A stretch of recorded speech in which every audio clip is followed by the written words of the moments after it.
অন্তর্বর্তীকালীন সরকারের প্রধান উপদেষ্টা অধ্যাপক ডক্টর মোহাম্মদ ইউনূস পূর্বেই ঘোষণা করেছেন আগামী ফেব্রুয়ারি মাসে সম্ভবত কোনো একদিন আগামী সংসদ নির্বাচন হতে পারে। সেই লক্ষ্যেই বিভিন্ন দল তাদের রাজনৈতিক কর্মসূচি চালিয়ে যাচ্ছেন।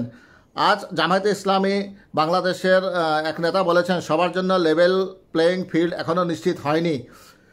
বাংলাদেশ জামায়াতে ইসলামীর নায়েবে আমির সৈয়দ আবদুল্লাহ মোহাম্মদ তাহের বলেছেন, এখনও সবার জন্য সমান সুযোগ ও লেভেল প্লেয়িং ফিল্ড নিশ্চিত হয়নি, তবে নির্বাচন হলে জামায়াত অংশ নিতে প্রস্তুত রয়েছে।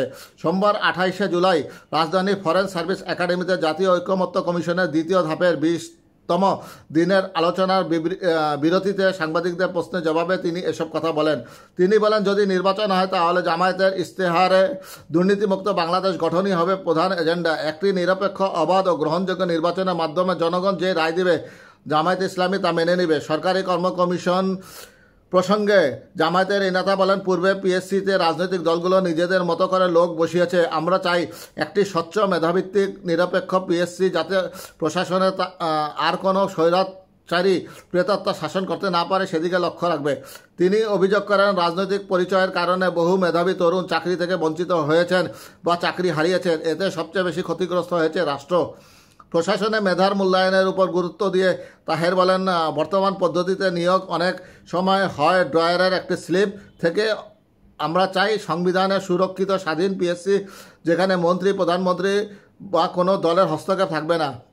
দিনব্যাপী আলোচনা সংবিধিবদ্ধ প্রতিষ্ঠান, বিশেষ করে পিএসসি, দুর্নীতি দমন কমিশন, দুদক, মহা হিসাবরক্ষক ও অম্বার্ডসম্যান সংস্কার ও সংবিধানের সুরক্ষার বিষয়ে আলোচনা হয়।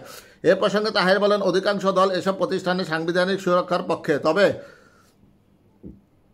বিএনপি সহ কয়েকটি দল আইন দিয়ে সুরক্ষার প্রস্তাব দিয়েছে, কারণ সংবিধান পরিবর্তন কঠিন।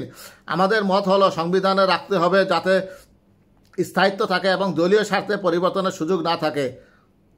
বিএনপির ওয়াকআউট প্রসঙ্গে জামায়াত নেতা বলেন, তারা পুরো অনুষ্ঠান বর্জন করেনি, পরে অংশ নিয়েছে, এই জন্য তাদের ধন্যবাদ জানাই। আমরা সরকার বা বিরোধী দল নয়, প্রস্তাবের উপযোগিতাকে বিবেচনা করি।